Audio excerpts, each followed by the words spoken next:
Hello friends, कक्षा 10वीं के इस वीडियो में आप सभी का स्वागत है। यह वीडियो प्रश्नावली 5.3 का भाग 2 वाला वीडियो है। इसके पहले मैंने 5.3 का क्वेश्चन नंबर 6 तक हल कराया है। इस वीडियो में हम प्रश्न नंबर 7 से लेके आगे के सभी प्रश्नों को हल करेंगे। तो आप देख सकते हैं यहाँ पे मैंने प्रश्न नंबर 6 तक सभी क्वेश्चन हल कराया है। अब हम प्रश्न नंबर 7 से आगे क्वेश्चन हल करना सीखेंगे। तो आइए इस वीडियो को शुरू करते हैं। वीडियो को शुरू करने से पहले आप चैनल को सब्सक्राइब कर लीजिए और बेल आइकन को दबा दीजिए, जिससे मेरे सभी वीडियो के नोटिफिकेशन आप तक पहुंच सकें। तो वीडियो को बिना देरी करे आइए शुरू करते हैं। तो आइए हम पहले प्रश्न नंबर 7 देखते हैं।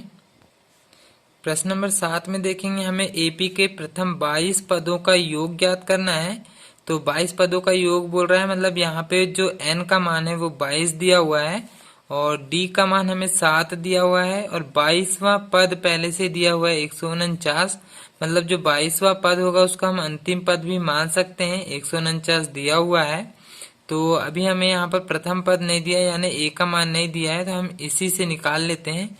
तो आइए देखते हैं। तो देखेंगे यहाँ पे d का मान हमें पहले से दिया हुआ है 7 और 22वां पद हमें यहाँ पर दिया हुआ है। तो हम यहाँ लिखेंगे 22वां पद और 22वें पद को हम दर्शाते हैं a22 से। इसका सूत्र होता है a धन 21d। 22वें पद का सूत्र होता है a धन 21d। ये हमें पहले से दिया हुआ है 149। तो यहाँ रखेंगे 149। देखेंगे हमें पहले से d का मान 7 दिया हुआ है, तो हम यहाँ पर d का मान रख लेंगे। तो a प्लस 21 वैसे ही रह जाएगा और d की जगह कोष्टक लेके हम मान रख लेंगे 7 बराबर में 149। तो यहाँ a तो ऐसे ही रहेगा, प्लस 21 और 7 का यहाँ गुणा हो जाएगा। तो 7 एकम 7 और 7 दूनी 14 हो जाएगा बराबर में 149। देखेंगे 149 को हम इस तरफ पक्षांतर कर देंगे तो बराबर के 149 के इस तरफ में ये धन में है तो ये इधर आके ऋण में हो जाएगा 147। तो 149 में से 147 हम घटा देंगे तो a का मान आ जाएगा यहाँ पर 2। तो हमें a का मान भी पता चल गया, d का मान भी यहाँ पे पता चल गया। जो 22वां पद था वही हमारा अंतिम पद भी रहेगा। तो हम इसको लिख लेते हैं, यहाँ पर लिख लेते हैं पहले a22 या l। जो अंतिम पद रहेगा उसको हम l से दर्शाते हैं, इसलिए हम पहले इसको लिख लेते हैं 149 जो है अंतिम पद है। अब देखेंगे यहाँ पे जो 22वां पद है ये हमारा n का भी मान हो जाएगा, यानी कि n का मान यहाँ पर हो जाएगा 22। तो दो चीज हमें पहले से और लिख लेना चाहिए। तो n का मान यहाँ पे हो जाएगा 22 और अंतिम पद जो हो जाएगा वो हमारा 149 हो जाएगा। तो इसमें हमें 22 पदों का योग भी ज्ञात करना है। इसका मतलब हम यहाँ पर अब निकाल लेते हैं योग। योग को हम दर्शाते हैं s से। 22 पदों का योग निकालना है इसलिए इसको s22 लिखेंगे। तो इसका सूत्र देखेंगे, जहाँ यदि अंतिम पद पता होता है a22 मतलब ये अंतिम पद हो जाएगा, तो हम l वाला फॉर्मूला लगाते हैं s22 का छोटा वाला n/2 a प्लस l, ये वाला फॉर्मूला हम लगा लेंगे। तो यहाँ पर देखेंगे n की जगह हमें रखना है 22 और पूरे के बटे में है 2। a का मान देखेंगे अभी हमने निकाले हैं 2 प्लस l जो है अंतिम पद होता है, मतलब a22 का मान 149 है। तो 149 और 2 यहाँ पर जुड़ जाएगा। यहाँ पर देखेंगे हम ये 2 से ये 22 कट जाएगा, 11 बार में 2 11 22 होता है। तो यहाँ बचेगा 11 और यहाँ कोष्टक लगा है मतलब गुणा रहेगा और 149 और 2 को यहाँ जोड़ लेते हैं तो ये हो जाएगा 151। अब हम 151 और 11 का गुणा कर लेते हैं। तो 11 एकम 11 की 1 हासिल का 1, 11 5 55 और 1 56 की 6 हासिल का 5 और 11 एकम 11 और 5 ये हो जाएगा 16। तो हमारे यहाँ पे s22 का मान आ चुका है 1661। तो ये हमारा योग आ गया है। नेक्स्ट क्वेश्चन देखते हैं। जो प्रश्न नंबर 8 है उसमें देखेंगे हमें 51 पदों का योग ज्ञात करना है और उसके दूसरे और तीसरे पद क्रम से दिए हुए हैं। तो दूसरा पद हमें दिया हुआ है 14 और तीसरा पद हमें दिया 18। तो पहले हम दूसरे और तीसरे पद से हम समीकरण बनाएंगे 2 और फिर उसको हम विलोपन विधि से हल करके मान निकाल लेंगे। फिर बाद में हम निकालेंगे 51 पदों का योग। तो आइए देखते हैं। दूसरा पद हमें दिया है 14 और तीसरा पद दिया है 18।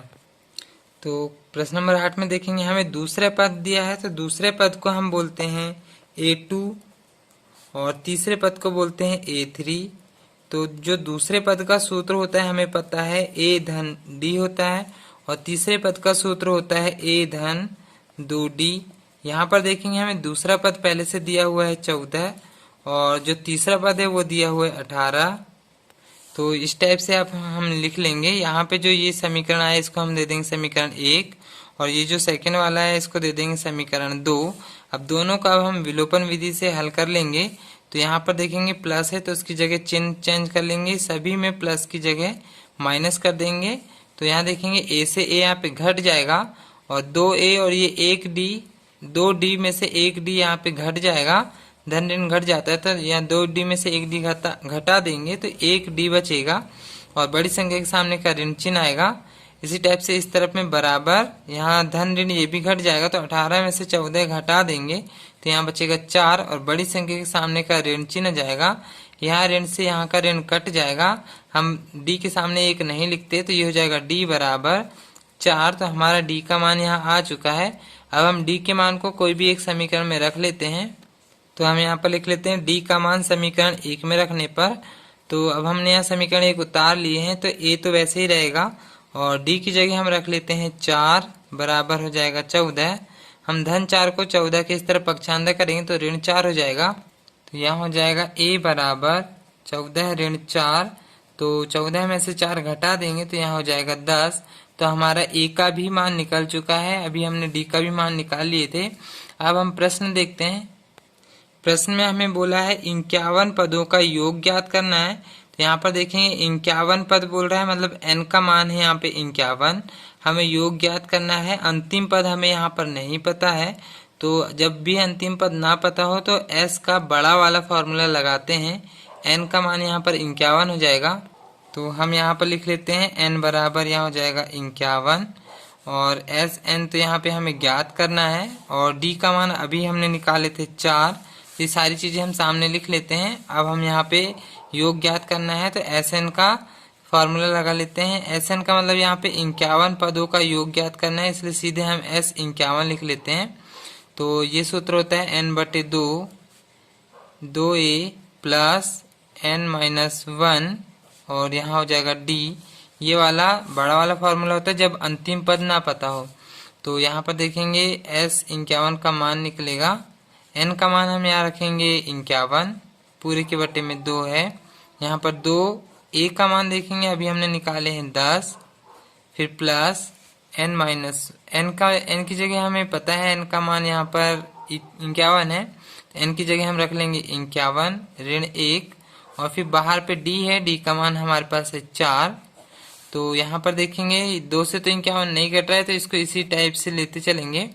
यहाँ पे 10 और 2 का गुणा कर देंगे, 10 दूनी 20 धन 51 में से 1 घटा देंगे तो ये हो जाएगा 50 और फिर बाहर है 4।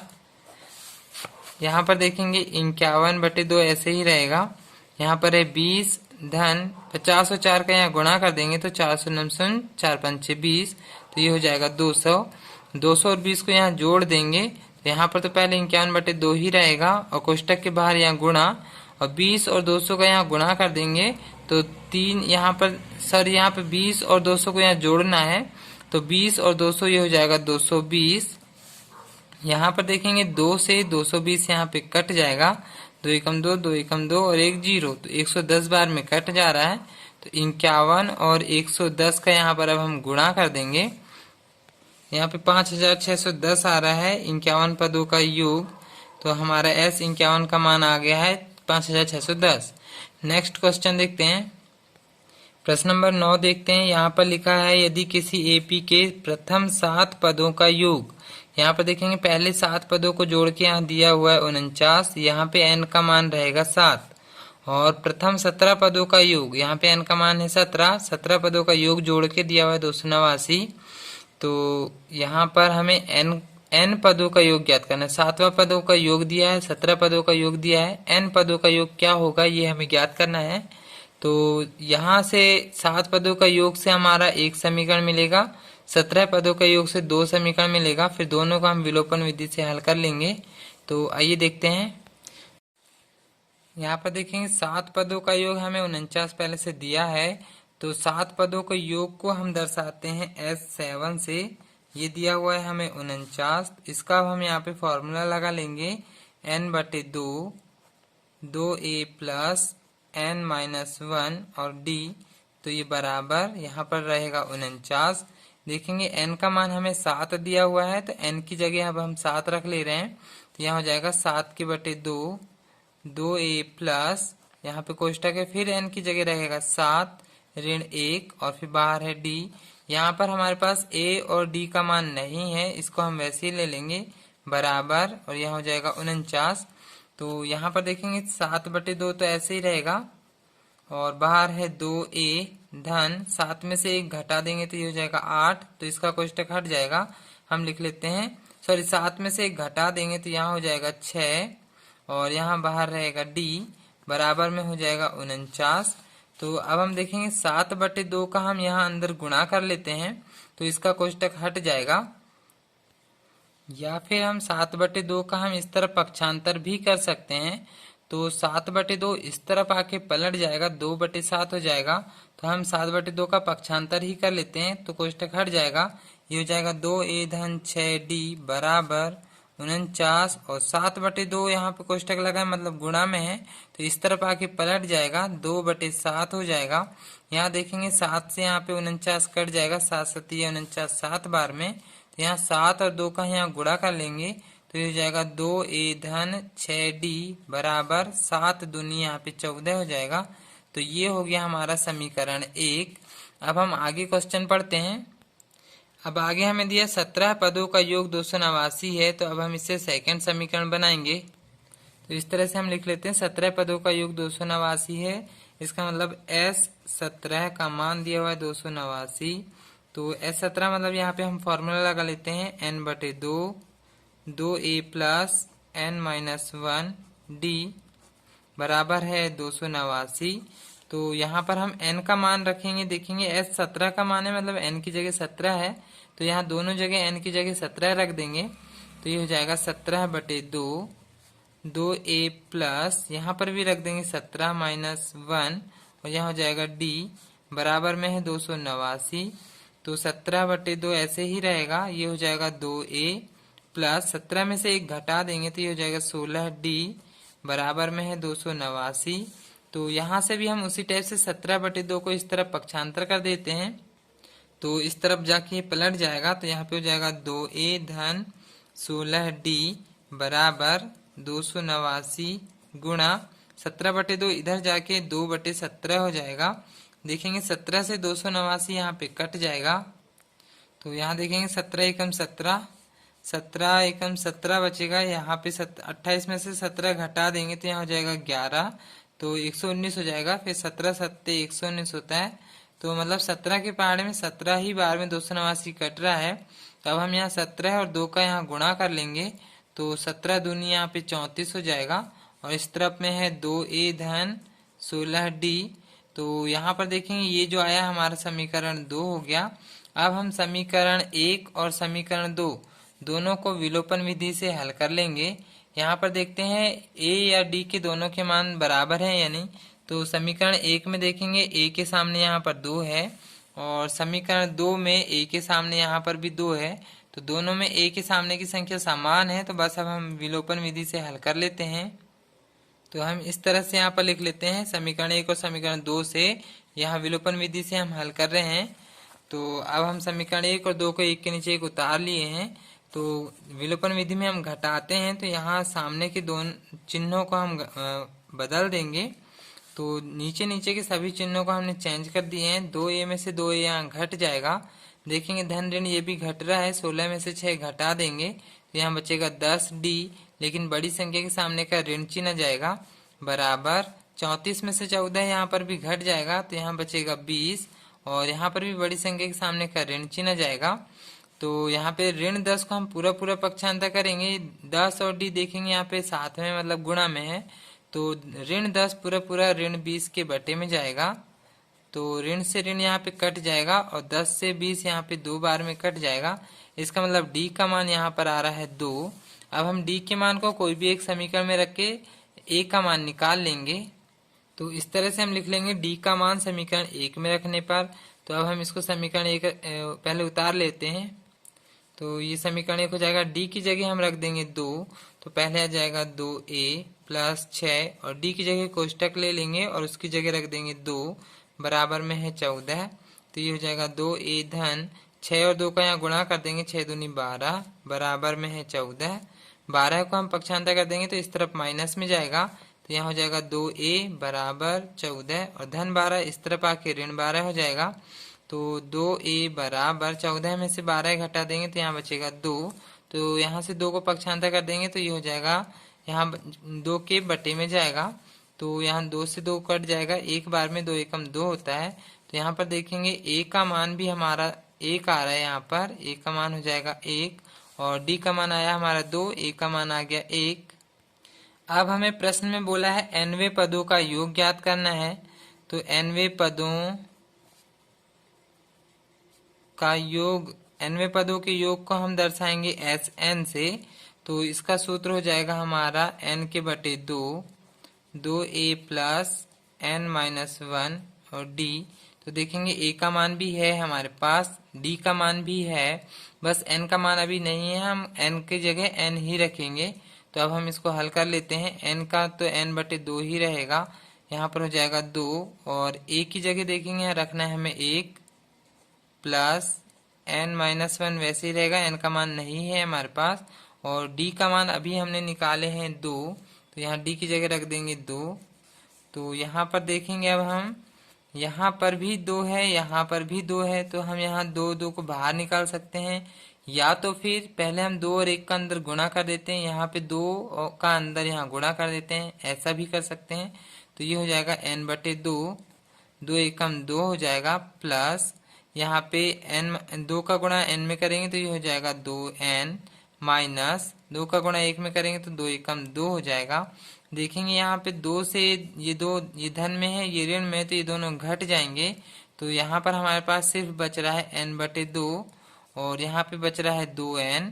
यहाँ पर देखेंगे ये दोनों गुणा में, ये n बटे 2 और 2n गुणा में है, तो 2 में से 2 यहाँ पे कट जाएगा, सिर्फ एक बार यहाँ n बच रहा है और यहाँ पर n बच रहा है, दोनों का यहाँ पर गुणा हो जाएगा।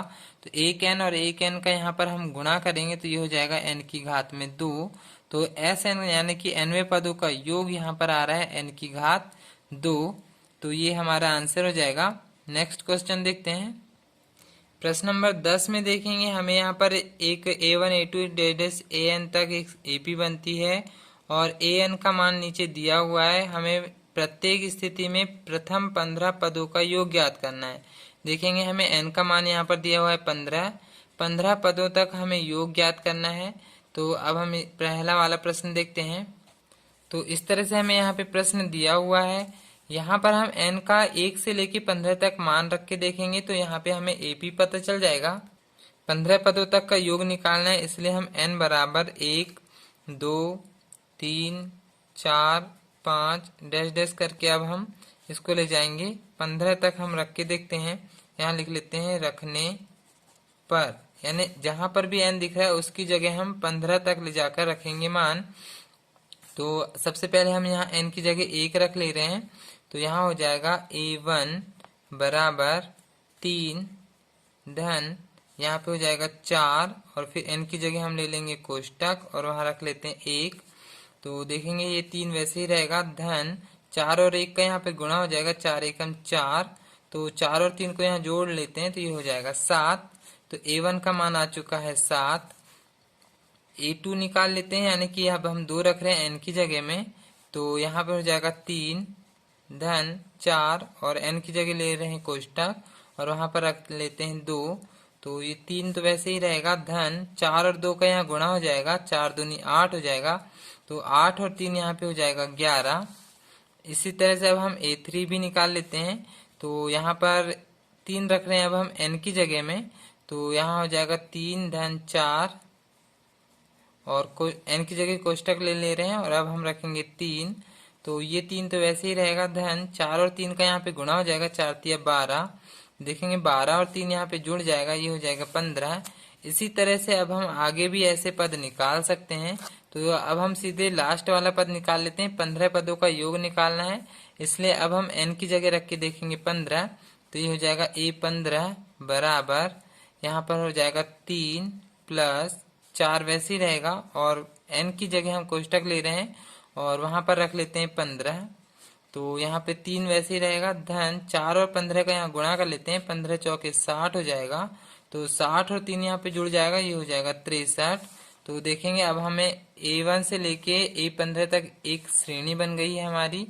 तो ये हमारी समांतर श्रेणी होगी। अब हम यहाँ लिख लेते हैं अतः AP बराबर, यहाँ देखेंगे हमारी ये श्रेणी आई है, यहाँ पर भी हम डैश लगा लेते हैं। ये हो जाएगा 7, 11, 15 डैश डैश डैश, ये हमारा जा रहा है 63 तक। यहाँ पे अब हम a का मान, सार्वंतर का मान, n का मान और ये अंतिम पद हो जाएगा हमारा 63। इतना मान हम पहले लिख लेते हैं। तो यहाँ पर देखेंगे जो 7 है ये हमारा प्रथम पद हो जाएगा, मतलब a का मान हो गया हमारा 7। अब हम d का मान निकाल लेते हैं, सार्वंतर। तो सार्वंतर निकालने के लिए दूसरे पद में से पहले पद को घटाते हैं। 11 में से 7 को अब हम घटा ले रहे हैं, तो यहाँ हो जाएगा 4। इसका मतलब सार्वंतर आ रहा है हमारा 4।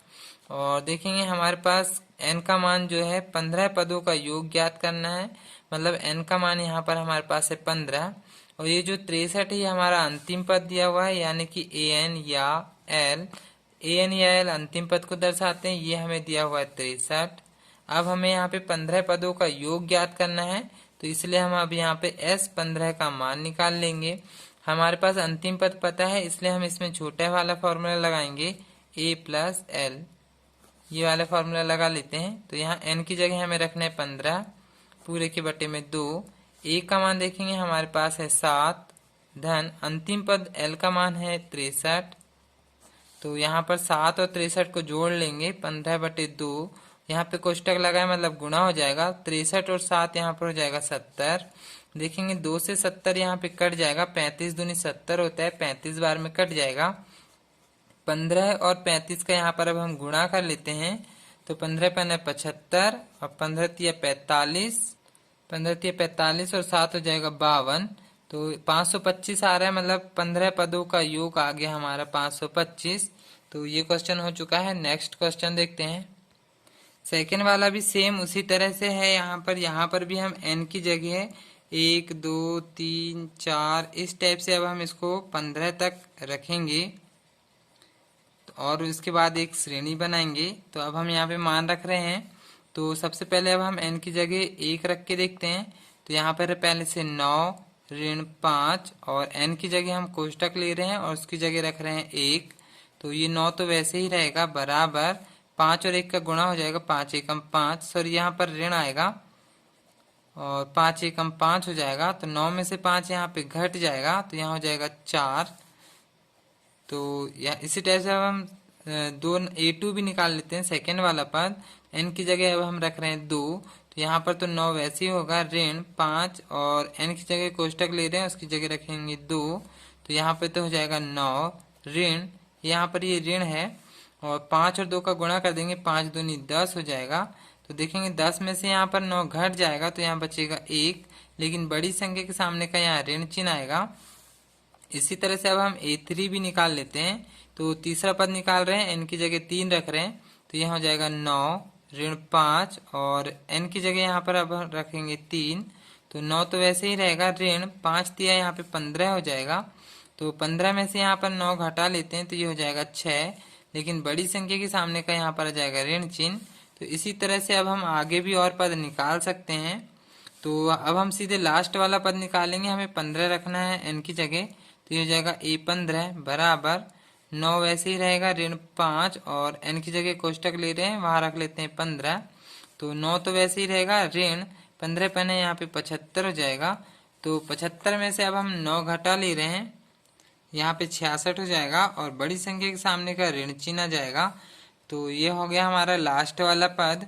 तो अब हम इसमें एक श्रेणी लिख लेते हैं, अतः AP बराबर, देखेंगे पहला पद आया है हमारा 4, फिर ऋण 1 है, फिर ऋण 6 है। इसी टाइप से आगे तक जाएगी श्रेणी। लास्ट वाला पद हो जाएगा हमारा ऋण 66। तो यहाँ पे अब हम सबसे पहले लिख लेते हैं प्रथम पद, जो कि हो गया हमारा 4। डी का मान अब हम निकाल लेते हैं सार्वंतर। दूसरे पद में से पहले पद को घटाते हैं, तो ऋण 1 में से घटाना है, ऋण यहाँ पे बीच में ऋण लगाएंगे और 4 घटाना है, तो ऋण ऋण यहाँ पे तो जुड़ जाएगा, तो ये हो जाएगा 4 और 1 5, और बड़ी संख्या के सामने का ऋण चिन्ह जाएगा। तो यहाँ पर देखेंगे n जो है, n का मान हमेशा 15 ही रहेगा, क्योंकि 15 पदों का योग ज्ञात करना है। और ये जो पद है ये अंतिम पद हो जाएगा, यानी कि an या l, अंतिम पद को an या l से दर्शाते हैं, ये हो जाएगा ऋण 66। तो इतना मान हमें पता है। जब भी अंतिम पद पता हो तो n पदों का योग का सूत्र छोटे वाला लगाते हैं। तो हमें यहाँ पे s 15 मतलब 15 पदों का योग ज्ञात करना है, तो यहाँ पे n/2 a प्लस l वाला फॉर्मूला लगाएंगे, अंतिम पद हमें पता है। तो ये हो जाएगा n की जगह हमें रखना है 15/2, a का मान यहाँ पर दिया हुआ है 4, प्लस अंतिम पद हमें दिया हुआ है ऋण 66।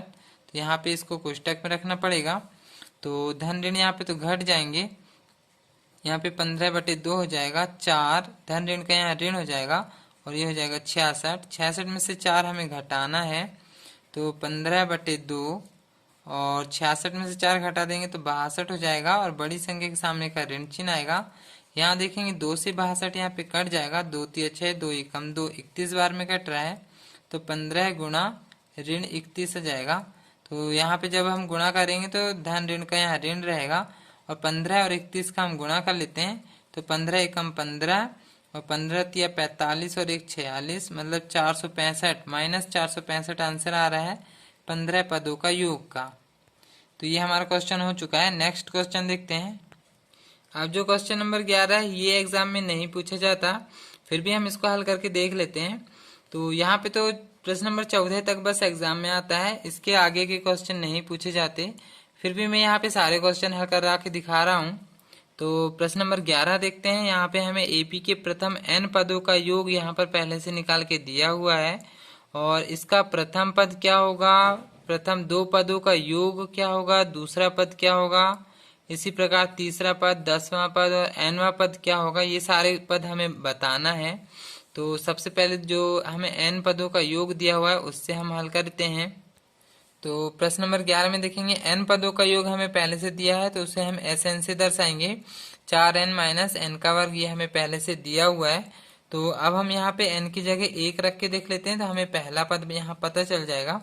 तो यहाँ पे S1 का मान हम निकाल रहे हैं, तो यहाँ पर हो जाएगा देखेंगे 4 और n की जगह रखेंगे 1 ऋण, यहाँ पर फिर 1 रख लेंगे, तो ये हो जाएगा 1 का वर्ग, यहाँ हो जाएगा 4 एकम 4 ऋण 1 का वर्ग तो 1 ही होगा, तो 4 में से 1 घटा लेते हैं, तो ये हो जाएगा 3, यानी कि S1 का मान आ गया हमारा 3।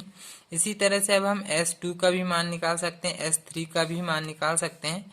तो अब हम यहाँ पे S2 का मान निकाल रहे हैं, तो इसी तरह से यहाँ n में 2 रखना है, तो ये हो जाएगा 4, n की जगह रखेंगे 2, फिर है माइनस, फिर n की जगह रखेंगे 2, और उसमें घात में 2 लगा है।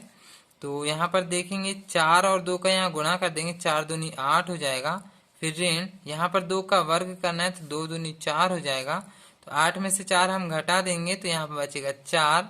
तो जो S2 का मान आया है 4 आ गया।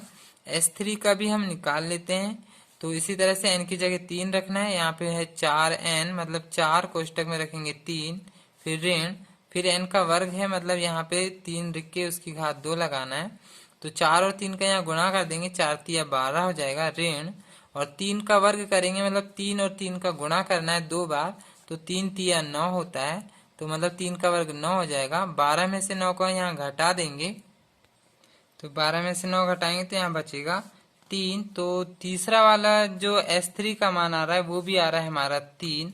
इसी तरह से हम आगे भी मान निकाल सकते हैं। तो ये तो अभी हमारा योग आया है, S1 मतलब पहले पद का योग, S2 मतलब 2 पदों का योग, S3 मतलब 3 पदों का योग, इस तरह से आया है। तो अब हम यहाँ पे हम पद निकाल लेते हैं, यानी कि प्रथम पद को हम A1 से दर्शाएंगे।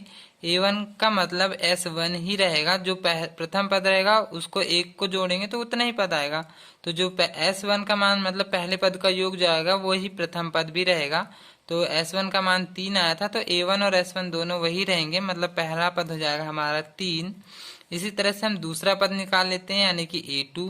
तो जो दूसरा पद निकालने के लिए S2 में से S1 को घटा देंगे यानी कि दूसरे वाले योग में से पहले वाले योग को घटा देंगे। तो 4 में से हम 3 को घटा देंगे तो 4 ऋण 3 यानी कि 4 में से 3 घटा देंगे तो यहाँ बचेगा 1। तो जो दूसरा वाला पद आ गया हमारे पास 1। इसी तरह से A3 भी निकाल सकते हैं यानी कि तीसरा पद। यहाँ पर हम लिख लेते हैं दूसरा पद और फिर यहाँ पर लिख लेते हैं तीसरा पद। ये भी हमें प्रश्न में दिया हुआ था तीसरा पद क्या होगा। तो तीसरा पद निकालने के लिए इसी तरह से सेम तीसरे वाले पद के योग में से दूसरे वाले पद को हम घटा देंगे। S3 में से S2 को घटा देंगे तो S3 देखेंगे अभी हमने निकाले थे 3 में से घटा लेते हैं। दूसरा वाला पद आया था हमारा 4 तो 3 में से 4 हम घटाएंगे तो यहाँ बचेगा 1 लेकिन बड़ी संख्या के सामने का ऋण चिन्ह आ जाएगा। तो तीसरा पद आ रहा है हमारा ऋण 1। तो देखेंगे यहाँ पे हमारी AP बन चुकी है। तो AP हमारा आ गया है 3 1 ऋण 1। इसी तरह से आगे भी और पद हम निकाल सकते हैं। अब हम यहाँ पर क्वेश्चन देखते हैं, हमें प्रथम पद क्या है ये बताना था। तो अभी हमने निकाले, यहाँ पे प्रथम पद आया हमारा 3। नेक्स्ट क्वेश्चन है हमारा यहाँ पर प्रथम दो पदों का योग क्या है। तो अभी हम उसको निकालेंगे। दूसरा पद क्या है ये भी था। तो अभी हमने यहाँ पर देखेंगे दूसरा पद भी निकाल चुके हैं, 1 आया है। और देखते हैं आगे क्वेश्चन और दिया था हमें इसी प्रकार तीसरा पद क्या है, 10वां पद क्या है और nवां पद क्या है। तो अब हम यहाँ पे 10वां पद भी निकाल सकते हैं। तो हमारे पास तो AP पता चल चुका है। यहाँ पर देखेंगे A का मान है हमारे पास 3 और सारवंतर यहाँ पर निकाल लेते हैं। 1 में से घटा लेते हैं 3 को। तो 1 में से 3 यहाँ पर घटाएंगे तो 3 में से 1 हो जाएगा ये 2 और बड़ी संख्या के सामने का ऋण चिन्ह आ जाएगा। मतलब सारवंतर यहाँ पर आ रहा है ऋण 2। तो अब हम यहाँ पे निकाल लेते हैं 10वां पद। 10वां पद का सूत्र होता है A10 यानी कि इसका सूत्र हो जाएगा A धन 9D। तो ये 10वां पद का ये सूत्र हो जाएगा। अब हम यहाँ पे मान रख लेते हैं। A का मान है हमारे पास 3 धन 9 और D का मान अभी हमने निकाले ऋण 2। तो ये हो जाएगा 3 धन और धन ऋण का देखेंगे यहाँ धन ऋण का ये ऋण हो जाएगा और 9 दूनी यहाँ पे 18 हो जाएगा। तो 18 में से 3 यहाँ पे घटा लेते हैं तो यहाँ हो जाएगा 15 और बड़ी संख्या के सामने का ऋण चिन्ह हो जाएगा। तो 10वां पद यहाँ पर आ रहा है हमारा ऋण 15। अब इसके बाद और क्वेश्चन देखते हैं। अब हमें nवां पद भी निकालना है और दूसरे प्रथम दो पदों का योग भी क्या है ये पूछा है। तो ये भी निकाल लेते हैं पहले। प्रथम दो पदों का योग, प्रथम दो पदों का योग मतलब कि S2 का मान, प्रथम दो पदों का योग आएगा 4। तो ये भी निकाल के देख लेते हैं। हमारा प्रथम पद आया था 3 और दूसरा पद आया था 1। तो प्रथम दो पद यानी कि A1 प्लस A2 इसको हल करके देख लेते हैं। तो प्रथम पद आया है 3 और दूसरा पद आया 1 यानी कि ये हो जाएगा 4। तो S2 तो ये हमने पहले ही निकाल चुके थे। तो S2 देखेंगे यहाँ पे हमने पहले ही निकाल लिए थे 4। तो ये भी आ चुका है S2 का मान 4। और देखते हैं nवें पद का मान भी निकालना था। nवां पद भी हम यहाँ पर निकाल लेते हैं। an का सूत्र होता है A प्लस n माइनस 1 और D। तो अभी हमने यहाँ पर A का मान निकाले थे। A का मान है यहाँ पर 3 धन n माइनस 1 और D का मान अभी हमने निकाले थे -2। तो यहाँ पर देखेंगे 3 तो वैसे ही रहेगा और यहाँ पर ऋण 2 का यहाँ अंदर गुणा हो जाएगा।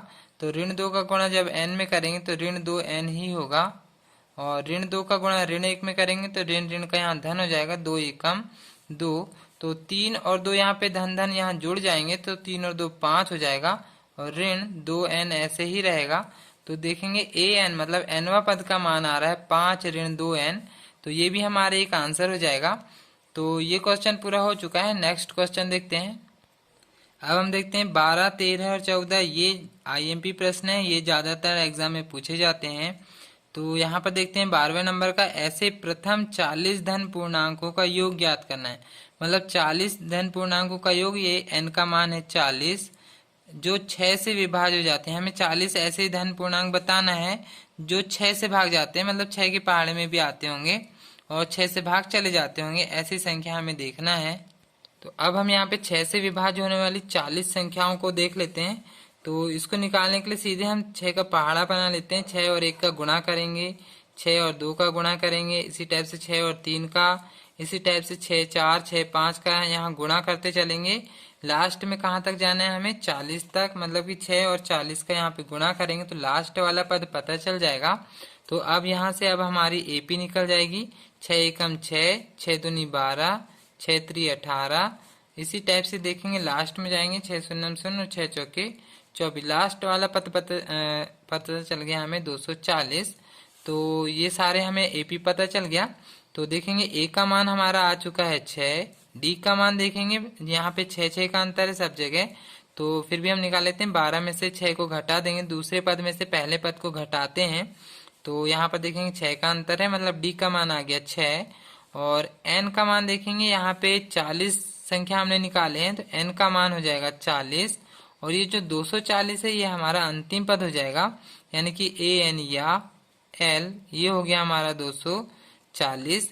अब हमें यहाँ पे योग ज्ञात करना है, प्रथम 40 धन पूर्णांकों का योग निकालना है। अंतिम पद हमें पता है, तो जब हमें पता है कि इतने अभी हमने पिछले सवाल करे हैं, जब भी हमें अंतिम पद पता हो तो एस एन का छोटा वाला फॉर्मूला लगाना है, यानी कि n/2 a प्लस एल, ये वाला फॉर्मूला लगा के हमें हल करना है।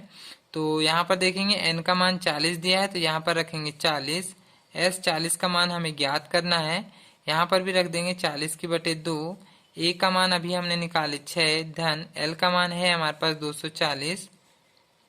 तो 240 और 6 यहाँ पे जुड़ जाएगा, देखेंगे 2 से 40 यहाँ पे कट जाएगा 20 बार में, तो ये हो जाएगा 20 गुणा, यहाँ पे कोष्टक के बीच गुणा रहेगा और 240 और 6 को जोड़ेंगे तो 246 हो जाएगा। तो 20 और 246 का अब हम यहाँ पर गुणा कर लेते हैं तो यहाँ पर आ जाएगा 4920। यहाँ पर देखेंगे 40 पदों का योग आ चुका है 4920। नेक्स्ट क्वेश्चन देखते हैं। प्रश्न नंबर जो 13 है वो सेम सवाल प्रश्न नंबर 12 के जैसा है। इसमें 8 के प्रथम 15 गुणज बताना है, तो उसी टाइप से हम करेंगे 8 गुणा 1, 8 गुणा 2, मतलब 8 का पहाड़ा बनाना है, 8 गुणा 3, ये हमें ले जाना है 15 तक, यानी कि 8 गुणा 15। तो 8 यहाँ पे अब हमारी एपी आ जाएगी 8 एकम 8, 8 दूनी 16, 8 त्री 24 और ये जाएगा लास्ट 15 तक, तो 15 अट्ठे 120 हो जाएगा। तो ये हमारी एपी आ चुकी। यहाँ पे देखेंगे ये हमारा प्रथम पद हो जाएगा a बराबर 8। डी का मान देखेंगे 8 8 का अंतर है सभी में, 16 में से 8 को हम घटा लेते हैं तो डी का मान पता चल जाएगा 8। ये देखेंगे ये जो है हमारा अंतिम पद है। और यहाँ पर देखेंगे कितनी संख्या निकाले हैं हमने, तो यहाँ पे 15 पद निकाले हैं, तो यहाँ पे n का मान हो जाएगा हमारा 15। और अंतिम पद को an या l से दर्शाते हैं। ये अंतिम पद हमारा निकल चुका है 120। तो अब हमें इसमें भी योग निकालना है, 15 गुणजों का योग निकालना था। तो जब भी अंतिम पद पता हो तो हम SN यानी योग का छोटा वाला फॉर्मूला लगाएंगे, n/2 a प्लस एल। तो यहाँ पे हम मान रख लेते हैं, n का मान रखना है 15। तो यहाँ पर हमने लिखे हैं, यहाँ पे हो जाएगा S15 बराबर 15 के बट्टे में 2, n की जगह 15 रख देंगे। a का मान अभी हमने निकाले 8 प्लस l का मान रखना है 120। तो 120 और 8 को यहाँ पर जोड़ लेंगे तो ये हो जाएगा 15/2, यहाँ पे गुणा रहेगा, 120 और 8 ये हो जाएगा 128। देखेंगे 2 से 128 यहाँ पे कट जाएगा, 2 छिंग 12, 2 चौके 8, तो 15 और 64 का गुणा कर लेते हैं तो यहाँ पे 960 आ जाएगा, मतलब 15 पदों का योग आ रहा है 960। तो ये क्वेश्चन भी हो चुका है। नेक्स्ट क्वेश्चन देखते हैं। अब जो प्रश्न नंबर 14 है उसमें देखेंगे हमें 0 से लेके 50 के बीच विषम संख्याओं का योग निकालना है। तो अब हमें विषम संख्या तो पता है, 0 से 50 के बीच कौन सी होती है। तो 0 तो सम संख्या इसके बाद की लेना है और 50 भी सम संख्या इसके पहले की लेना है। तो 0 के बाद देखेंगे यहाँ पे अब हमें सीधे एपी पता चल जाएगा। तो 0 के बाद विषम संख्या आती है 1, इसके बाद आएगा 3, फिर 5, 7, इसी टाइप से यहाँ पे ये नंबर आगे तक जाएगा। यहाँ देखेंगे 50 तो सम संख्या है, तो इसके पहले का नंबर हो जाएगा विषम, यानी कि 49 हो जाएगा विषम। तो यहाँ पर देखेंगे ये जो 1 है ये हमारा प्रथम पद हो जाएगा, डी का मान निकाल लेते हैं। दूसरे पद में से पहले पद को घटा लेंगे, तो 3 में से 1 घटा देंगे तो बचेगा 2। तो यहाँ पर देखेंगे कितने पद हैं ये अभी हमें नहीं पता है, मतलब n का मान नहीं पता है कि कितने पद हैं। ये जो 49 है ये अंतिम पद है, यानी कि an या l का मान है हमारे पास 49। अब हमें इन सभी का योग निकालना है, लेकिन अभी हमारे पास n का मान नहीं पता है। तो पहले हम n का मान निकालेंगे an वाले सूत्र से। जब भी n का मान निकालना हो तो an वाला फॉर्मूला लगाते हैं। तो ये हो जाएगा an बराबर a plus n minus 1d। ये वाले फॉर्मूले से हम n का मान निकाल लेंगे। an का मान देखेंगे हमें पहले से दिया हुआ है 49 बराबर a का मान हमें दिया हुआ है 1 प्लस, और n का मान तो नहीं पता है तो n माइनस 1 वैसे ही रहेगा। d का मान अभी हमने निकाले हैं 2, तो इसको भी कोष्टक में ले रहे हैं। पहले हम धन 1 को पक्षांतर करेंगे, 49 की तरफ ऋण में जाएगा तो 49 ऋण 1 हो जाएगा बराबर, यहाँ पे बचेगा n ऋण 1 और 2। तो 49 में से 1 घटा 49 में से 1 यहाँ पे घटा लेंगे तो यहाँ हो जाएगा 48, और इस तरफ की संख्या तो वैसे ही रहेगी। अब देखेंगे यहाँ से हम 2 को पक्षांतर करेंगे तो ये 48 के बटे में जाएगा, तो इसको लिखेंगे 48 के बटे में 2 बराबर में n ऋण 1, इसका कोष्टक हट जाएगा। तो 2 में से देखेंगे 48 कट जाएगा, 2 दूनी 4 और 2 चौके 8, 24 बार में कट जाएगा, तो यहाँ बच रहा है 24 बराबर n ऋण 1। अब हम ऋण 1 को इस तरफ ले आएंगे तो धन में आ जाएगा, तो 24 धन 1 हो जाएगा, इधर पे आ जाएगा n, तो 24 और 1 ही हो जाएगा 25, यानी कि n का मान आ रहा है 25। यहाँ पे टोटल पद हैं 25। अब हमें निकालना है 25 पदों का योग, जितने भी विषम संख्या है सभी का योग निकालना है। तो अब हम लगा लेते हैं Sn का सूत्र। यहाँ पर देखेंगे हमें अंतिम पद पता है 49, तो इसलिए हम अंतिम पद का l वाला फॉर्मूला लगा लेते हैं, a प्लस l वाला। तो यहाँ पर n का मान तो अभी निकाले हमने 25, यानी कि s 25 का मान निकालना है, तो 25 के बटे 2।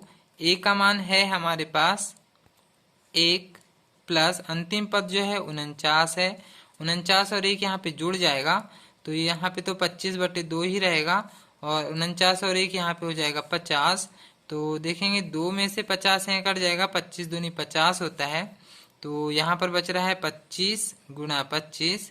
तो 25 और 25 का हम गुणा कर के देख लेंगे, तो 25 का वर्ग होता है 625, तो 25 और 25 का आप गुणा करके देख सकते हैं।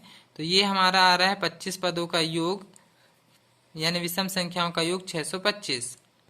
तो यहाँ पे प्रश्न नंबर 14 हो चुका है। प्रश्न नंबर 15 देखते हैं। निर्माण कार्य से संबंधित किसी ठेके में एक निश्चित तिथि के कार्य को विलंब पूरा करने के लिए जुर्माना लगाने का प्रावधान इस प्रकार है।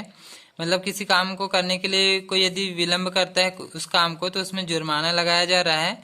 तो पहले दिन के लिए यदि विलंब कर रहा है तो 200 रुपये लग रहा है। इसके बाद के हर दिन में यहाँ देखेंगे 50 रुपये यहाँ पे अधिक होते जा रहा है, मतलब 200 के बाद 250, फिर 300, फिर 350, ऐसे यहाँ पे 50-50 रुपये बढ़ते जा रहे हैं हर दिन। तो यहाँ पे 50 का अंतर रहेगा, और 30 दिन तक विलंब कर रहा है तो उसको कितनी राशि देना पड़ेगा वो निकालना है अब हमें। तो यहाँ पे देखेंगे n का मान हो जाएगा 30, बाकी यहाँ पे 50 का अंतर रहेगा। तो इसकी श्रेणी तो यहाँ पहले से दिया हुआ है 200, 250, 300, और हमें कितनी राशि देना है, मतलब कि योग ज्ञात करना है। तो ये सवाल सिंपल है, देखते हैं। देखेंगे यहाँ प्रश्न नंबर 15 में हमें एपी वहां पर पहले से ही दिया हुआ था, 200, 250, 300, ऐसे आगे तक ही जाते जाएगा 30 दिन तक। आगे का मान नहीं दिया है लास्ट वाला, इस टाइप से इतनी श्रेणी वहां पे दी हुई है। तो जो 200 हो जाएगा ये हमारा ए का मान हो जाएगा 200। डी का मान हम निकाल लेते हैं, 250 में से 200 को घटा देंगे, यानी कि 50-50 रुपए का इसमें अंतर पहले से ही दिया हुआ है। और यहाँ पर देखेंगे हमें n मतलब कितने दिनों का विलंब निकालना है, तो 30 दिनों का विलंब निकालना है वहां पे बोला था। तो 30 दिन का यहाँ पे n का मान हो जाएगा 30। लास्ट वाला पद यहाँ पे नहीं पता है, तो अब हम यहाँ पे बड़ा वाला फॉर्मूला लगाएंगे, क्योंकि अंतिम पद नहीं पता है। हमें यहाँ पर योग निकालना है, इसलिए हम Sn का सूत्र लगाएंगे, n बटे 2, 2a प्लस n माइनस 1 और d, ये वाला फार्मूला हम लगा लेते हैं। तो n की जगह हमें रखना है 30, तो ये हो जाएगा S30 बराबर 30 के बटे में 2, 2 और a की जगह कोष्टक ले रहे हैं और उसकी जगह रख लेते हैं 200, प्लस n की जगह रखना है 30 ऋण 1, और d का मान देखेंगे 50 है, 50-50 का अंतर, तो यहाँ पर देखेंगे 2 से यहाँ पर 30 कट जाएगा 15 बार में, 15 दूनी 30 होता है, तो यहाँ हो जाएगा 15। यहाँ पे 200 और 2 का गुणा कर देंगे तो ये हो जाएगा 400 धन 30 में से 1 घटा देंगे तो ये हो जाएगा 29 और यहाँ पे हो जाएगा 50। तो यहाँ पर तो 15 बाहर वैसे ही रहेगा। यहाँ पे 400 धन 29 और 50 का यहाँ पर हम गुणा कर लेते हैं तो ये हो जाएगा 1450। अब हम 1450 और 400 को यहाँ पर जोड़ लेते हैं तो यहाँ हो जाएगा 15, यहाँ कोष्टक के बीच गुणा हो जाएगा और 1450 और 400 तो यहाँ हो जाएगा 1950, सॉरी 850, 1850 हो जाएगा यहाँ पे। तो अब हम 15 और 1850 का यहाँ पर गुणा कर लेंगे तो यहाँ पर हो जाएगा 15 शून्य और 15 15 75, 15 अट्ठे 120 यानी 127 हो जाएगा कि 7 असली का 12, 15 एकम 15 और 12 यहाँ हो जाएगा 27। तो 27,750 आंसर आ रहा है। तो ये हमारा आंसर हो चुका है, यानी कि 30 पदों का 30 दिन का यदि वो विलंब करता है तो 27,750 रुपये विलंब शुल्क उसे देना होगा। तो नेक्स्ट क्वेश्चन देखते हैं। अब जो प्रश्न नंबर 16 है उसमें विद्यार्थियों के समग्र शैक्षिक प्रदर्शन के लिए 7 नगद पुरस्कार देना है और 700 रुपये राशि टोटल दी गई है और प्रत्येक पुरस्कार अपने से ठीक पहले पुरस्कार से 20 रुपये कम रखना है और प्रत्येक पुरस्कार में कितने रुपए का मान है वो हमें ज्ञात करना है। तो हर एक एक राशि में हमें 20 रुपये कम करते जाना है और फिर उसका टोटल राशि भी दिया हुआ है 700। तो उससे चले हम प्रश्न नंबर 16 करते हैं। यहाँ पर देखेंगे 7 पुरस्कार देना है उसे, तो हम यहाँ पे 7 बार लिख लेंगे। मैंने यहाँ पे हिंदी में लिखा है, आप फर्स्ट सेकंड थर्ड भी लिख सकते हैं।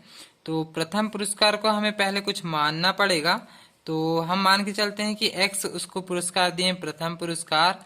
अब आगे बुक में लिखा है कि हर जो पुरस्कार है उसके पहले वाले पुरस्कार में से 20 रुपये कम करना है। तो जो सेकेंड वाला पुरस्कार है इसमें से 20 रुपये हम कम कर लेते हैं तो x ऋण 20 हो जाएगा। इसका जो तीसरा वाला पुरस्कार हो जाएगा वो इसमें से 20 रुपये कम करेंगे तो x ऋण 20 में से भी 20 रुपये हम कम कर लेते हैं। तो यहाँ हो जाएगा, देखेंगे ऋण ऋण यहाँ पे जुड़ जाएगा तो x ऋण 40 हो जाएगा। ये हो जाएगा हमारा तीसरा पुरस्कार। इसके फिर अगला पुरस्कार निकालने के लिए इसी में से 20 रुपये कम कर लेंगे तो ये जाएगा x ऋण 40, इसमें से हम 20 रुपये कम कर लेते हैं तो x तो वैसे ही रहेगा, ऋण ऋण यहाँ जुड़ जाएंगे तो 40 और 20 ये हो जाएगा 60।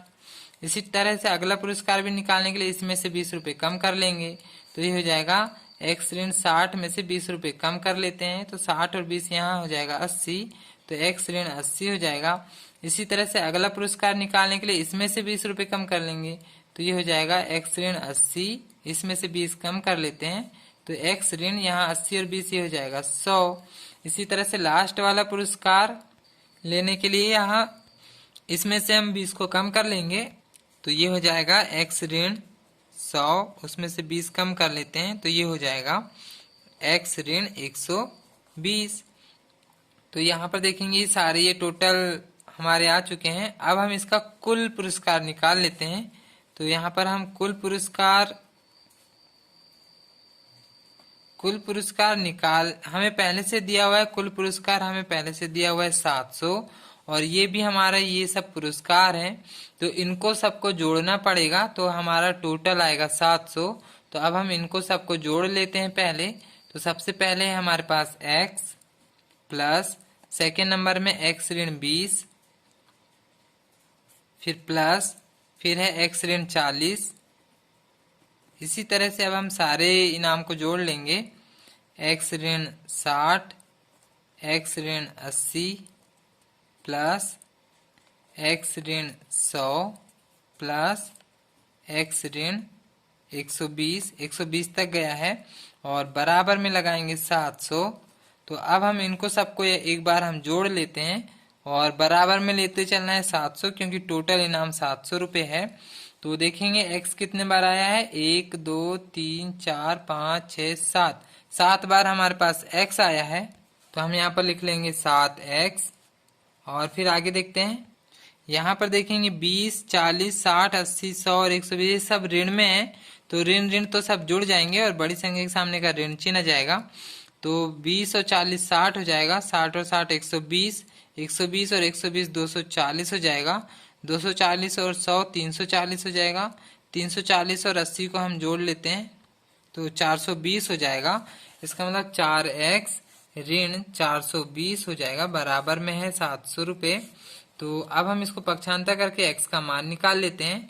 तो यहाँ हो जाएगा 7x बराबर 700 ऋण, यहाँ ऋण 420 इस तरफ आके धन 420 हो जाएगा।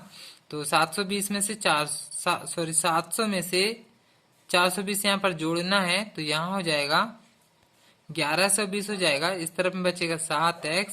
तो अब हम 7 को पक्षांतर कर दे रहे हैं तो इस तरफ भाग में जाएगा, 1120 के बटे में हो जाएगा 7। तो अब हम 7 से इसको भाग दे देते हैं तो x का मान आ जाएगा, यहाँ पे देखेंगे 7 एकम 7, यहाँ बचेगा 4 और 7 छिंग 42 होता है और फिर हो जाएगा 0, मतलब x का मान आ रहा है हमारे पास 160। तो अब हमें सारे पुरस्कार फिर से निकालना भी है। तो सबसे पहले हम देखते हैं, तो पहले आप ऐसे सारे पुरस्कार को पहले उतार लेंगे। तो मैंने यहाँ प्रथम पुरस्कार x, द्वितीय तृतीय सारे पुरस्कार को पहले हमने उतार लिए हैं। अब यहाँ पे हम x की जगह मान रखेंगे तो x का मान आ रहा है 160, यानी कि प्रथम पुरस्कार रहेगा हमारा 160। अब हम देखेंगे सेकंड पुरस्कार, यहाँ पे x की जगह रखना है 160 और ऋण 20। तो यहाँ पे 160 में से 20 कम कर लेंगे तो ये हो जाएगा 140। तो सेकंड पुरस्कार हो जाएगा 140। अब थर्ड पुरस्कार निकालने के लिए फिर उसमें से 20, अब इस बार 40 कम करना है, यानी कि इसमें से 20 कम कर देंगे। तो यहाँ रखेंगे x की जगह 160 ऋण, यहाँ पे 40 माइनस कर देंगे तो यहाँ पर देखेंगे ये हो जाएगा 120। देखेंगे इसमें से 20 रुपये कम हो गया। अगली बार जो चौथा पुरस्कार है यहाँ पे x की जगह रख लेंगे 160 ऋण, उसमें से 60 कम करना है तो 160 में से 60 घटा देंगे तो यहाँ हो जाएगा 100। अगली बार यहाँ पे x की जगह फिर से रख लेते हैं 160 ऋण, उसमें से 80 कम करना है तो यहाँ हो जाएगा 80। अगली बार x में से फिर 160 रख देंगे और उसमें से 100 कम कर लेते हैं तो यहाँ बचेगा 60।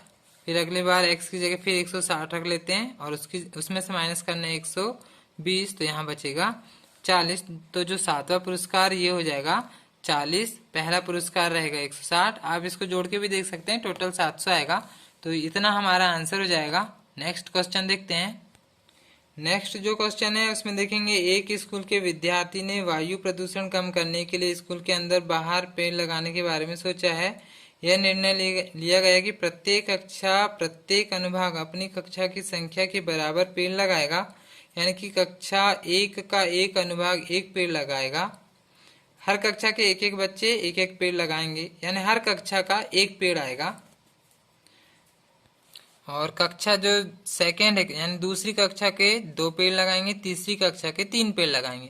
मतलब क्लास के अनुसार है, क्लास 1 का 1, क्लास 2 के 2, क्लास 3 के 3, इतने पेड़ लगाना है।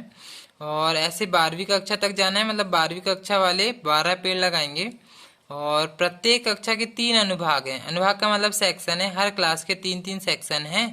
तो कक्षा 1 के भी 3 सेक्शन होंगे और कक्षा 12वीं के भी 3 सेक्शन होंगे, ऐसे ही हर सेक्शन होंगे। तो देखते हैं कक्षा 1 वाले 1 पेड़ लगाना है तो उसमें 3 सेक्शन है, तो मतलब कक्षा 1 वाले 3 पेड़ लगाएंगे। कक्षा 2 वाले 2-2 पेड़ लगाना है और उसके 3 सेक्शन है तो 3 दूनी 6 हो जाएगा, 6 पेड़ लगाएंगे कक्षा 2 वाले। कक्षा 3 में भी 3 सेक्शन होंगे और कक्षा 3 वाले 3 पेड़ लगाना है तो 3 सेक्शन मिला के 3 तिया 9 पेड़ हो जाएंगे उनके। तो ऐसे हमें यहाँ पे इसमें एक एपी बनाना है और फिर स्कूल के विद्यार्थियों द्वारा कुल पेड़ों की संख्या, मतलब टोटल पेड़ हमें ज्ञात करना है, योग निकालना है यानी। तो आइए देखते हैं। तो इस तरह से यहाँ पर देखेंगे हमारे पास 12 कक्षा है तो हम 12 कक्षा का निकालेंगे।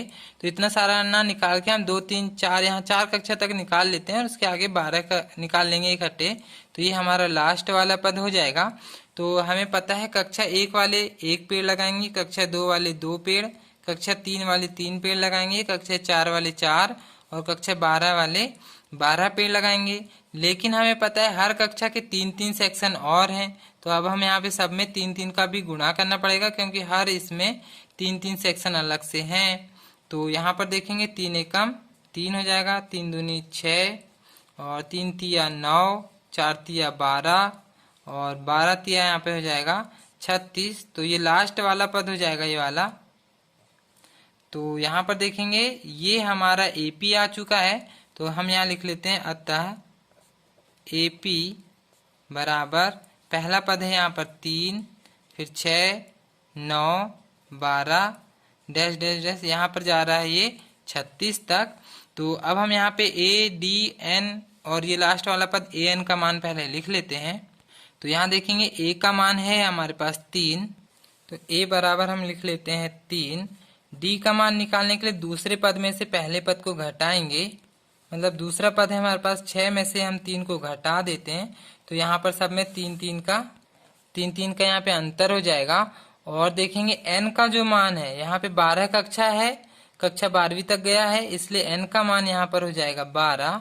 और यहाँ पर देखेंगे टोटल जो यानी अंतिम पद, यहाँ पर देखेंगे अंतिम पद को an या l से दर्शाते हैं, ये हमारा है 36। तो इतना मान अब हमें पता चल चुका है। अब हम यहाँ पे योग निकालना है, यानी कि SN का मान रखेंगे, लेकिन यहाँ पे हमें अंतिम पद पता है, इसलिए हम L वाला फॉर्मूला लगाएंगे, N के बटे 2 A प्लस L, ये हमारा अंतिम पद वाला फॉर्मूला आ जाएगा। N का मान हमें रखना है 12, यानी कि S 12 बराबर 12 के बटे 2, A का मान हमें रखना है 3 प्लस L का मतलब अंतिम पद ये हो जाएगा 36। तो देखेंगे 2 से 12 यहाँ पे कट जाएगा 6 बार में, तो यहाँ हो जाएगा 6, और 36 और 3 यहाँ पे हो जाएगा 39। अब हम 39 और 6 का यहाँ पर गुणा कर लेते हैं, तो यहाँ पे 234 हो जाएगा, यानी कि 12 पदों का योग, यानी कक्षा 12वीं तक के सभी क्लास के विद्यार्थी जो हैं 234 पेड़ लगाएंगे। तो यहाँ पे हमारा टोटल आंसर आ गया 234। तो ये क्वेश्चन हो चुका है। नेक्स्ट क्वेश्चन देखते हैं। अब जो प्रश्न नंबर 18 है, इसमें हमें एक केंद्र A लेना है, और यहाँ से हमें बारी बारी से केंद्र A और B को लेते हुए अलग अलग त्रिज्या दिया हुआ है, 0.5, 1.0, 1.5 ऐसे वाले उत्तरोत्तर अर्धवृत्तों को खींचकर एक सर्पिल बनाया गया है। इस तरह से यहाँ पे एक चित्र बनाया गया है। तो ये जो त्रिज्या है, इनको सबको जोड़ जोड़ के सभी की टोटल दूरी हमें ज्ञात करना है। 13 क्रमागत अर्धवृत्त यहाँ पे बनाना है। तो देखेंगे यहाँ से ऐसे टोटल यहाँ पे 13 अर्धवृत्त बनाया है। अभी तो इसने पूरा नहीं बनाया, यहाँ पे बोल रहा है 13 अर्धवृत्त बनाना है, मतलब कि n का मान यहाँ पर हो जाएगा 13। ये हमें श्रेणी पहले से दिया हुआ है, ये इसका प्रथम पद हो जाएगा। श्रेणी हमें पहले से दिया हुआ है, a और d का मान निकाल लेंगे, ये n का मान हो जाएगा। और कुल लंबाई निकालना है, मतलब कि हमें SN निकालना है, योग निकालना है। और पाई का भी मान यहाँ पर रखना है 22/7। तो आइए अब हम इस प्रश्न को देखते हैं। तो प्रश्न नंबर 18 में हमें ऐसी एक श्रेणी दी हुआ है, यहाँ पे हमें पाई नहीं दिया हुआ है, एक त्रिज्या का मान है, इसलिए हम यहाँ पे पाई साथ में लगाएंगे। तो अब हम यहाँ पर देखते हैं जो प्रथम पद है, a का मान यहाँ पर हमारे पास हो जाएगा 0.5 और साथ में आ जाएगा पाई।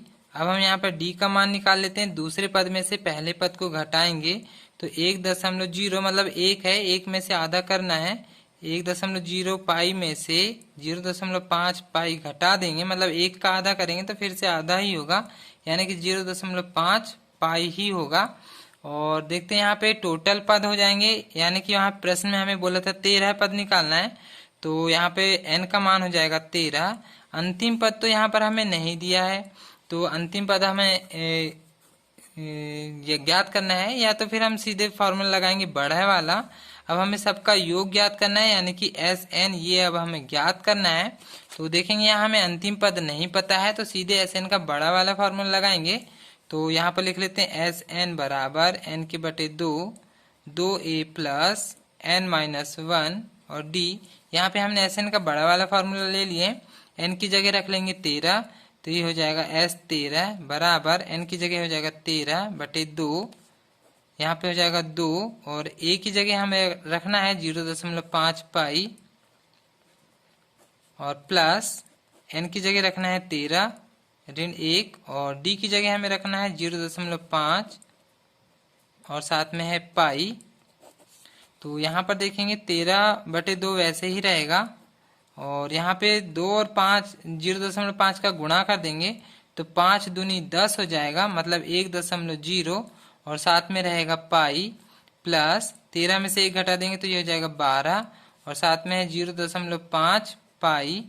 और अब यहाँ पर देखेंगे 13/2 तो वैसे ही रहेगा, यहाँ पर भी 1.0 पाई प्लस, अब यहाँ पे 12 है और 0.5 का गुणा कर लेंगे तो 12 पंचे 60 होता है, और एक संख्या के पहले दशमलव और साथ में है पाई। तो 1.0 और 6.0 मतलब कि 6 और 1 को जोड़ना है। तो यहाँ 10 और 60 मिलके भी ऐसा भी देख सकते हैं, तो ये हो जाएगा 13/2 गुणा यहाँ हो जाएगा 70 यानी कि 7.0 और साथ में है पाई। तो अब हम देखते हैं यहाँ पे पाई का हम मान रख लेते हैं, तो ये हो जाएगा 13/2 गुणा यहाँ हो जाएगा 7.0 है, मतलब दशमलव का 0 हट जाएगा वहां पे, और पाई का मान यहाँ पे प्रश्न में पहले से दिया हुआ है 22/7 रखना है। तो 7 से देखेंगे यहाँ 7 कट जाएगा, और 2 से 22 भी यहाँ पे 11 बार में कट जाएगा। तो यहाँ पे देखेंगे 13 है और 11 बच रहा है, तो 13 और 11 का गुणा करें तो 143 आंसर आ रहा है। ये सेंटीमीटर में टोटल लंबाई हो जाएगी, मतलब 13 पदों का योग, और टोटल त्रिज्या की लंबाई आ गई हमारी 143 सेंटीमीटर। तो ये क्वेश्चन हो चुका है। नेक्स्ट क्वेश्चन देखते हैं, जो प्रश्न नंबर 19 है। यहाँ पर देखेंगे 200 लट्ठों की एक ढेरी है। यहाँ पे इस तरह से 200 लट्ठे रखे होंगे, और सबसे नीचे वाली पंक्ति में देखेंगे यहाँ पर 20 लट्ठे रखे हुए हैं, और उसके ऊपर देखेंगे यहाँ बोल रहा है 19 होंगे, और फिर उसके ऊपर 18 लट्ठे होंगे। इस तरह से यहाँ पे ऊपर और बढ़ाते जाना है। तो 200 लट्ठे जब तक नहीं होते तब तक यहाँ पे कितनी पंक्तियां जाएंगी, सबसे ऊपर पंक्ति में कितने लट्ठे होंगे ये हमें बताना है। तो ऊपर पंक्ति कहाँ तक जा रही है और कितने लट्ठे होंगे ये अब हम देखेंगे। तो आइए अब हम इस प्रश्न को देखते हैं। तो सबसे पहले सबसे जो नीचे वाली जो ढेरी है उसमें देखेंगे 20 लट्ठे रखे हैं, उसके ऊपर देखेंगे 19 है, फिर 18। इस तरह से ये श्रेणी आगे तक जाते जाएगी। सबसे लास्ट में जो लट्ठे बचेंगे उसमें कितने लट्ठे हैं सबसे लास्ट वाली पंक्ति में, वो हमें ज्ञात करना है। तो लास्ट वाला पद अब हमें ज्ञात करना है यहाँ पर। और तो यहाँ पर देखेंगे ए का मान हमें दिया हुआ है 20, डी का मान अब हम निकाल लेते हैं। 19 में से 20 को अब हम घटा देंगे तो यहाँ बचेगा ऋण 1।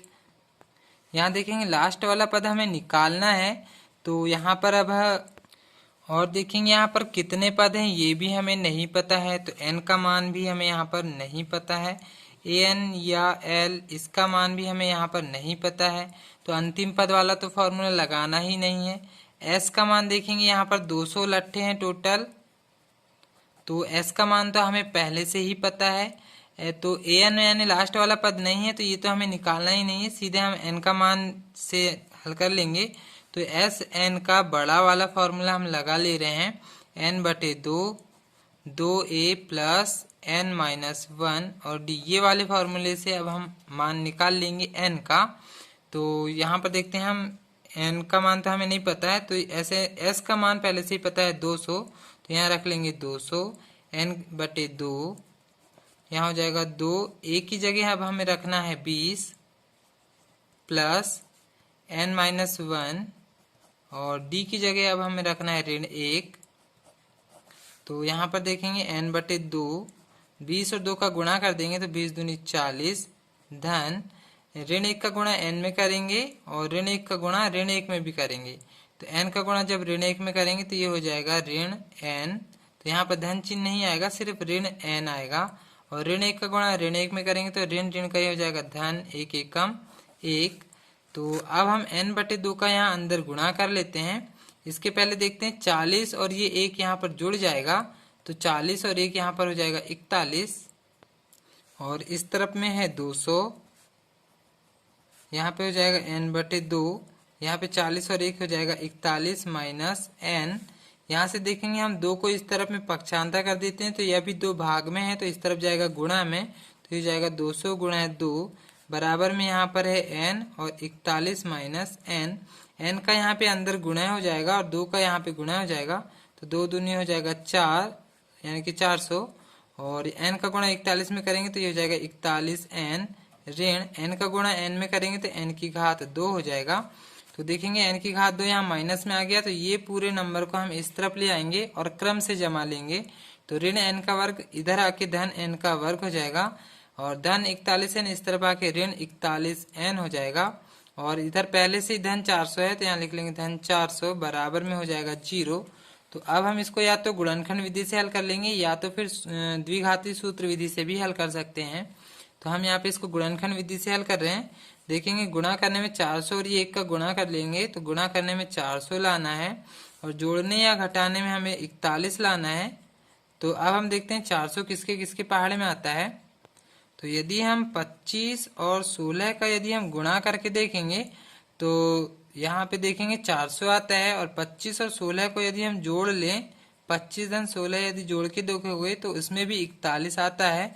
तो हम इसी में इसका गुणनखंड तोड़ेंगे। तो जहाँ 41 लिखा है उसकी जगह में हम 25 धन 16 लिखेंगे। तो ये पहले n का वर्ग ऐसे ही रहेगा, माइनस 41 की जगह 25 धन 16 और साथ में आएगा n प्लस यहाँ हो जाएगा 400 बराबर में 0।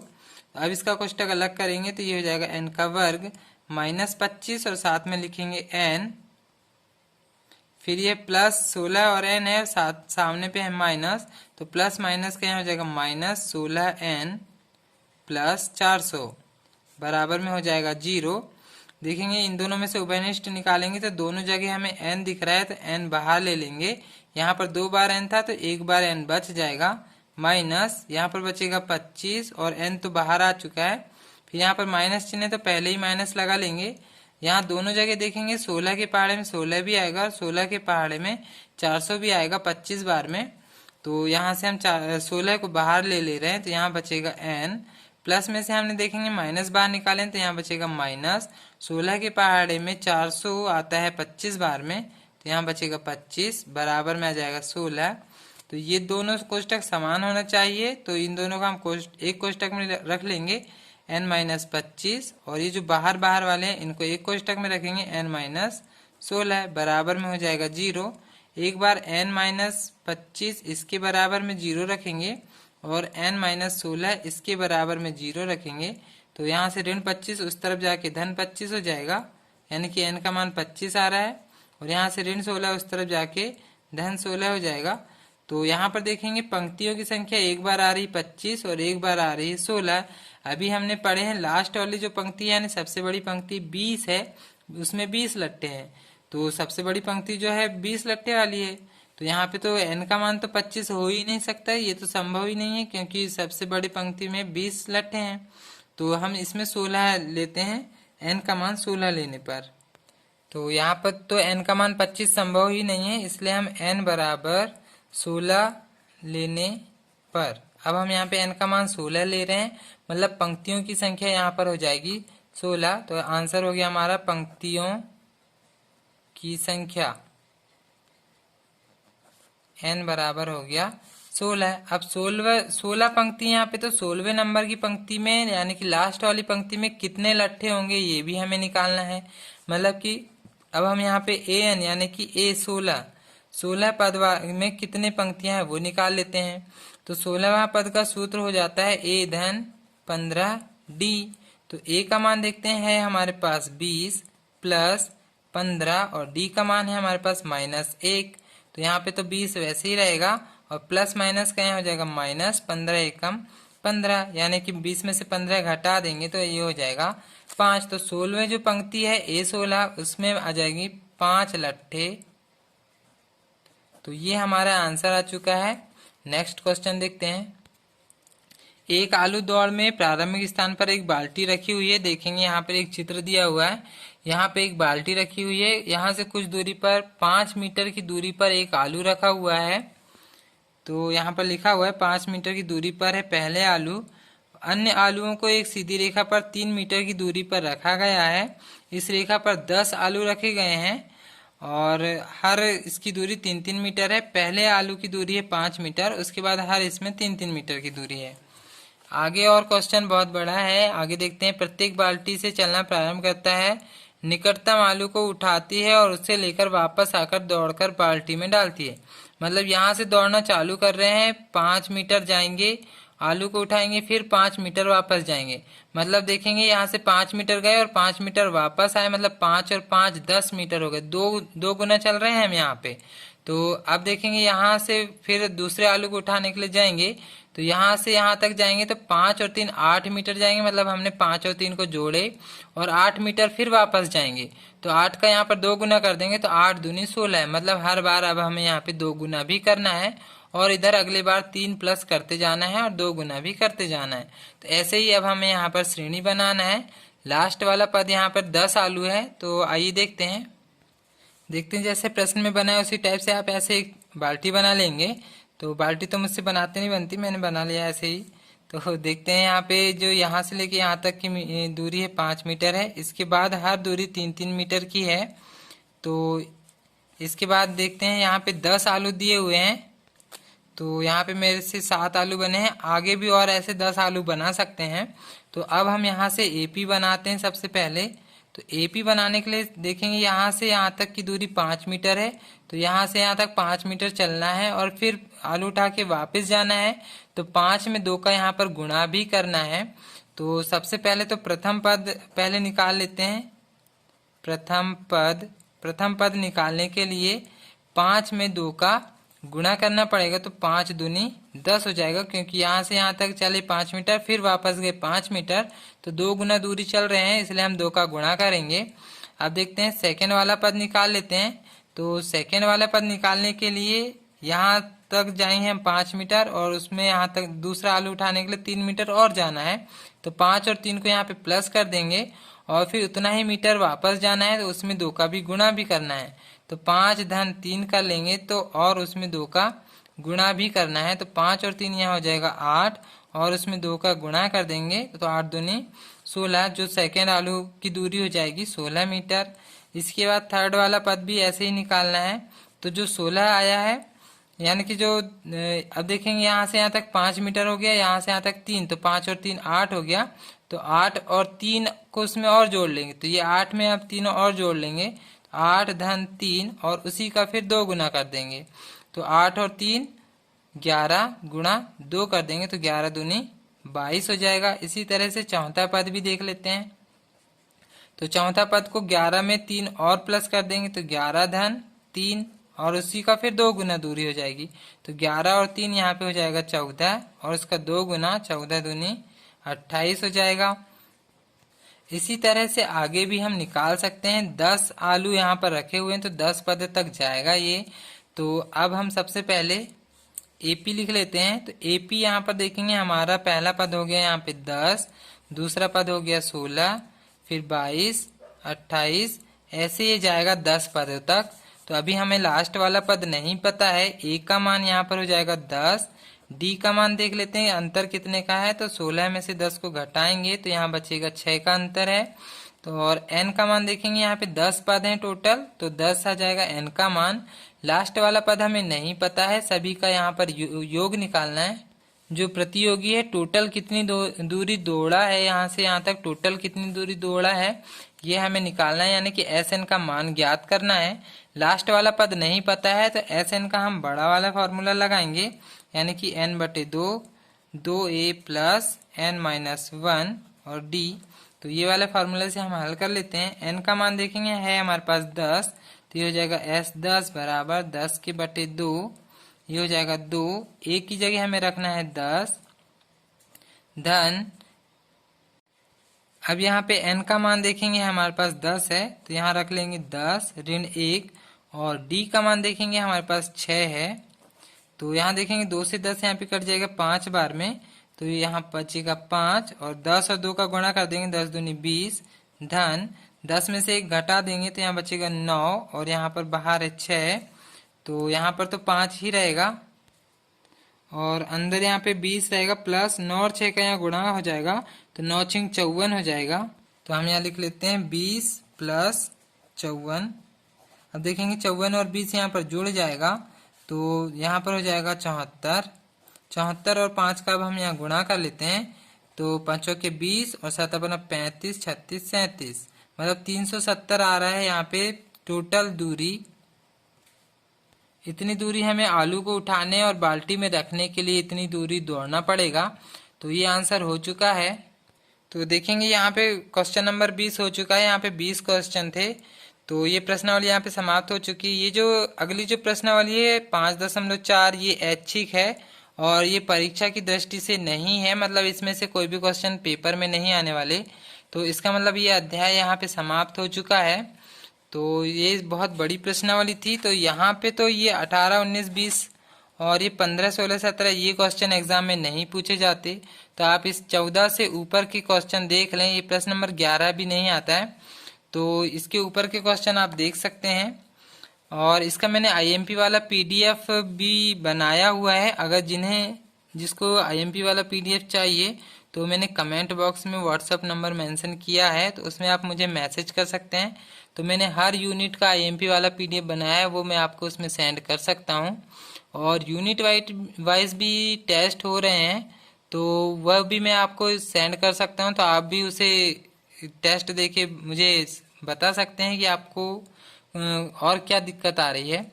और चैनल को सब्सक्राइब कर लीजिए और बेल आइकन को दबा दीजिए, जिससे हर वीडियो की नोटिफिकेशन आप तक पहुंच जाएगी। तो इस वीडियो को पूरा देखने के लिए आप सभी का धन्यवाद।